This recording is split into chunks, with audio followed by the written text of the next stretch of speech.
Mr. Valbuena, Mar Valbuena ng Manibela. Good afternoon po, Mr. Chair, Senator Mark Villar. Magandang hapon po sa ating lahat. Mr. Chair, gusto lang sana naming tanungin, nasaan na yung emergency power ng Pangulo na inaprubahan ninyo dito sa diesel at gasolina?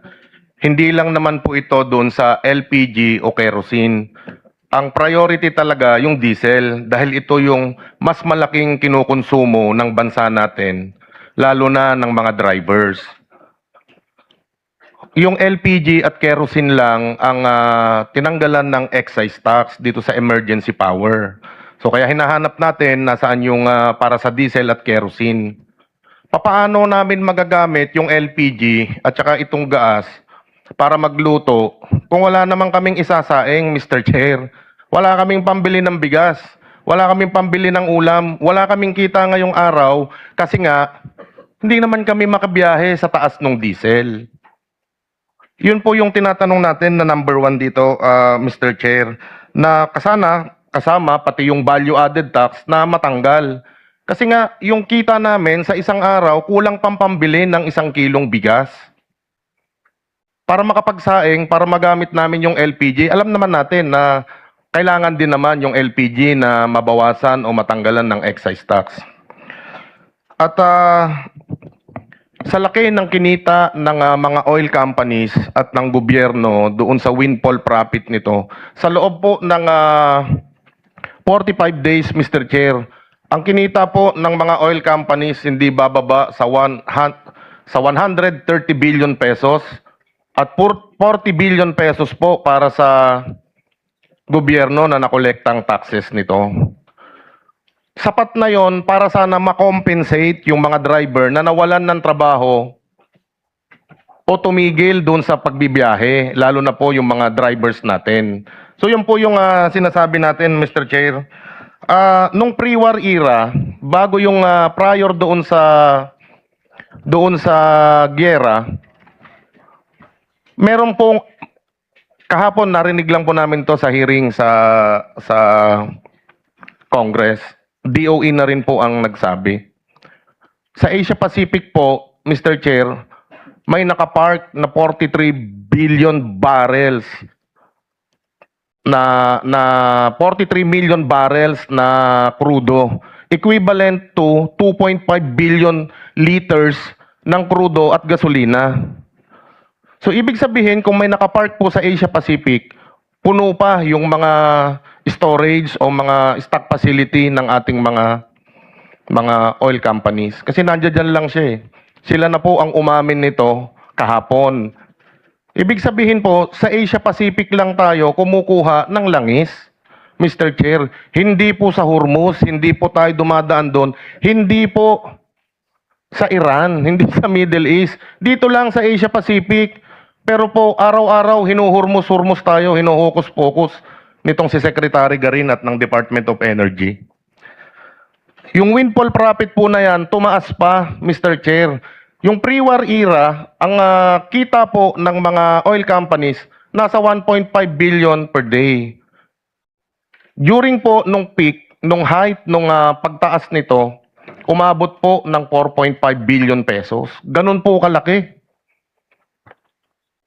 Kahit po may ayuda po na binibigay, pasalamat kami sa DOTR, sa DSWD, pero hindi po nakabalik sa biyahe yung mga miyembro namin. Kasi po kailangan mababa yung presyo, yung abot kaya namin at kikita kami. Tingnan nyo po, nakapagbigay ng 5,000 pesos. Bumalik po ba sa biyahe yung mga miyembro? Hindi po. Hindi pa rin kaya. Kailangan po talaga i-roll back. Yung replenishment cost na sinasabi po nila, Mr. Chair, puno pa eh. Pero siningil na tayo. Siningil na tayo ng mga oil companies. So, yung spot trading nila na dadating after a month, bayad na ng mamamayang Pilipino, especially yung mga motorista, yung mga drivers. So, dapat ngayon, 100% na dapat yung ini-roll back. Kasi dahil bayad na. Yung po sana yung makita natin, Mr. Chair, na computation po dito, na ang laki nung kinita nakita na yung tubo 130 billion sa loob lamang ng 45 days. Kaya po kinumpute namin ito sa 45 days dahil pababa po yung presyo. Hindi na muna namin isinama. May bago po kaming pag-aaral doon, Mr. Chair. So yung 130 billion pesos po na ito, yung windfall profit, pagmamalabis ito, pananamantala ito ng mga oil companies, na ganun din kinita po ng ating gobyerno doon sa windfall profit. Dahil nga po doon sa value added tax, kung mas mataas ang base price, mas mataas po yung value added tax na makukuha natin. So ibig sabihin po, Mr. Chair, ang gumawa ng krisis, yung mga oil companies at ang gobyerno, hindi po ang Iran. Kasi may makukuhanan naman po pala na mababa dito sa Asia Pacific. Ang dami po na stock, nasa 43 million barrels. 2.5 billion liters, ganun po karami. At ang kinukonsumo natin araw-araw, 500,000 barrels, equivalent to 30 million liters, Mr. Chair. Gusto ko matanong, magtataas na naman next week. Ibig po ba sabihin nito, yung 3 beses na nag-rollback yung mga produktong petrolyo, nakabiyahe kami kahapon. Kasi bumaba na yung produktong petrolyo. Hindi pa natatapos yung trading week, nagbabadya na naman na tumaas yung produktong petrolyo.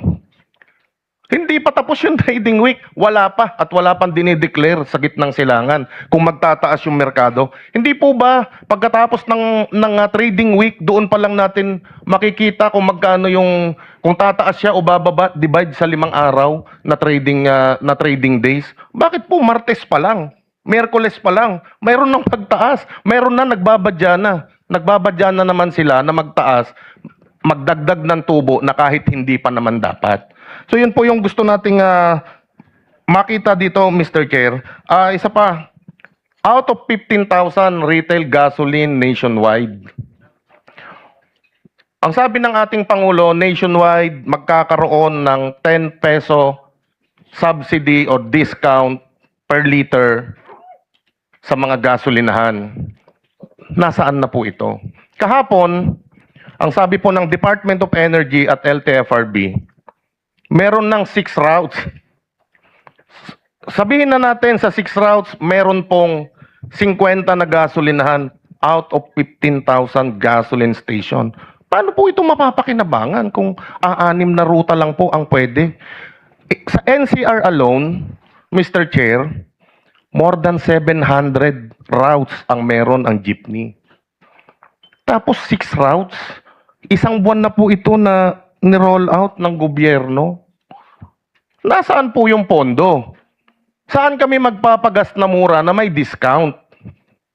Wala naman pong listahan eh. Meron po bang nakalagay? Meron po bang nakapaskil sa e-gov o kung saan mga link o website ng gobyerno? Saan kami po pwede? Kung 6 lang po na ruta ito, Mr. Chair, karamihan pa nito nasa Quezon City. Kung nandito tayo sa Pasay, doon pa ba tayo maggagas sa Quezon City para ma-avail natin yung 10 peso discount?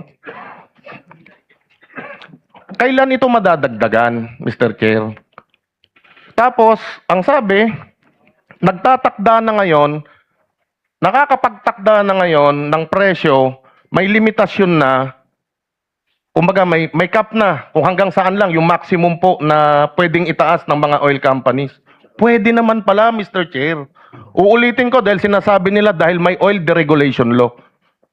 Sa scope of power, doon sa Section 14-E, kung di po ako nagkakamali, ang sinasabi doon, during the time of crisis or emergency, pwedeng i-take over temporarily ng gobyerno yung mga oil companies para po mapigilan yung sobrang pagtaas ng presyo ng mga produktong petrolyo. At kung di din po ako nagkakamali, 2013, may ruling po ang Supreme Court na sinasabi niya, itong pag-take over ng gobyerno, nararapat yan kapag may panahon ng crisis at emergency.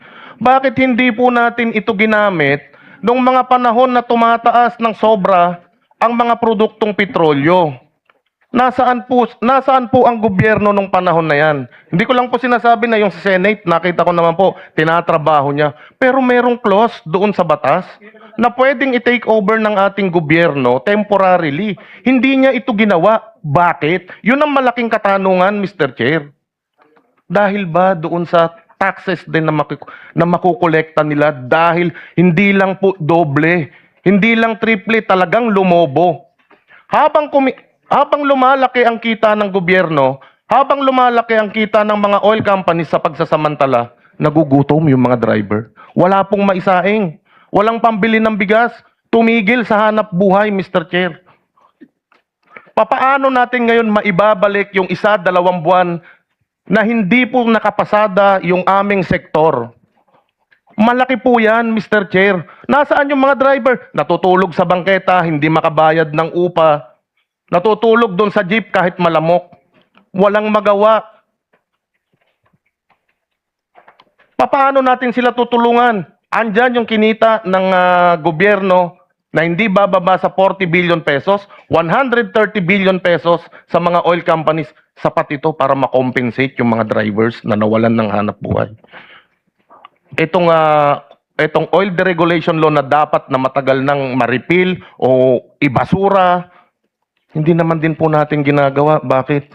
Karamihan po ng congressman, may-ari din ng gasolinahan. Kaya ang hirap, Mr. Chair. yung gagawa ng batas para matanggal to, may-ari ng gasolinahan. Paano nila gagawin to? Wala tayong mahihintay, wala tayong mapapala. Maghihintay, mamumuti ang mata ng mga drivers ng taong bayan. Nandiyan na naman, nakaabang yung mataas na bayarin sa electricity. Sa coal lang po ba umaasa ang taong bayan dito sa LNG, dito sa mga natural gases natin? Ang karamihan po na pinagkukuhanan ng source of energy ng kuryente ng mamamayang Pilipino, mga hydrothermal sa tubig. Mr. Chair, mga geothermal na hindi kinakailangan gamitan ng coal. Yung mga malalaking power distributor na to, hindi gumagamit ng langis, hindi gumagamit ng coal, hindi gumagamit ng LNG, pero lahat sila nagtaas. Yun po yung malaking tanong doon. Hindi lang po mga biofuel ang ginagamit natin, pati tubig, napakarami natin yan. Pwede ka pa nga maglagay doon sa may Bulacan na hanggang ngayon lubog sa baha, sa may Pampanga, na maglagay pa ulit ng isang hydrothermal plant para mag-generate ng kahit 700 megawatt na kayang pailawan yung buong Central Luzon. Hindi natin ginagawa. Hindi ko rin maintindihan, Mr. Chair, na yung generation, kung saan nila kinukuha ito, ano yung source? Ano lang ba yung source? Coal lang ba? LNG lang ba? So yun po yung gusto nating maliwanagan. Maraming salamat, Mr. Chair. Thank you. Thank you. Maraming salamat, Mr. Balbuena. Next will be si Ka Obet Martin ng Pasang Mazda. Maraming salamat po, Mr. Chair. At sa mga kasamang sa transportasyon, isang magandang hapon po sa inyo lahat. Sa mga government officials na nito ngayon, magandang hapon po. Nasabi na ni Pisto, nasabi naman ni Bella ang sasabihin ko. Pero ganun pa man po. Noong pong huling linggo ng Marso, nang maramdaman po natin ang biglang pagtaas o pagsirit ng presyo ng petrolyo. From 57, naging plus 50, naging 107. After a week, naging 135. After a week, naging 165. Biglaan po yung pangyayari yan, Mr. Chair. At ito ay nangyari doon sa biglaang gyera na ginawa ng Amerika sa Iran at ng Israel. Doon po mga panahon na yon ay wala akong kahandaan tayo sa mga pangyayaring yan. Subalit, nung magsalita ang Pangulo, na walang maiiwan, kailangan natin matulungan, nagpapasalamat po kami sa ating mga sangay ng pamahalaan, ang DSWD, DOTR, ang iba pang sangay na tumutulong para doon sa kapakanan ng hanin ng transportasyon.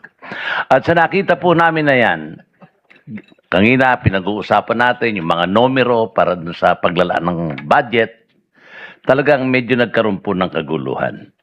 Sapagkat, kagaya po ng tricycle, napag-usapan kanina, gusto ko lang i-recap, Mr. Chair. Ito po ay under ng local government. Ang DOTR naman po kami mga driver at operator, meron ho kaming clean list ng operator sa DOTR at LTFRB. Ang driver, wala po. Kanya nahihirapan ang ating kalihim, ang ating chairman ng LTFRB para pagsamasamahin lahat to sapagkat yun niya pong pinag-uutos, walang dapat maiwan, lahat ay dapat matulungan. Ginawa ho ni Secretary Rex yan sa amin. Nakita po namin yan, nadama namin. Subalit meron pa hong mga naiiwan. Yun nga pong naiiwan na yan, yung may mga problema na inaasikaso ngayon ng DOTR at LTFRB na kung saan po ang mga super nito, inatasan din kami ng aming chairman ng LTFRB, magsumiti kaming mga operator at mga leader ng aming mga membro para yun po ay maging basihan doon sa kanilang database. Ganun pa man po, Mr. Chair, ako'y natutuwa sapagkat yung pangyayari nito, nakita po natin lahat ng punot tulo, lahat ay nagkaproblema, lahat ng sektor, at ang pinaka-apektado po ay ang transportasyon. Nag-file po kami ng petition for fare increase. Na-aproban po ito, na-i-anunsyo po ito ng ating kalihim at ng ating chairman ng LTFRB, Atty. Boer Mendoza, subalit yung pong piso para sa traditional jeepneys, sinuspende po ito ng ating kagalang-galang na Pangulo. Ganun pa man po, nire-respect po namin ang Pangulo sapagkat yan yung Pangulo ng ating bansa. Naghihintay po kami kung kailan kami magkakaroon ng pagkakataong mabuksang muli ang aming fare increase. Sa mga ayudang tinutulong, binanggit na rin po ng mga kasama natin dito. Good for 1 day, good for 2 days, sabi ni Modi, sabi ni Kamodi ng Piston, nakatulong ho. Sa akin, band-aid solution. Ang amin pong hinahanap dito ay yung long-term solution, Mr. Chair. Baka ho po pwede, mapakiusapan natin ng Pangulo na kung mag-normalize na po ito, maituloy na po namin yung aming nire-request na fare increase. At yan nga po, nakita ko rin po sa aming mga opisyalis ng ating pamahalaan, even Senator Soto, kausap po siya last week, over the phone. Sabi ko sa kanya, Tito Sen, Kaobet, kailangan i-revisit na natin ang oil deregulation law.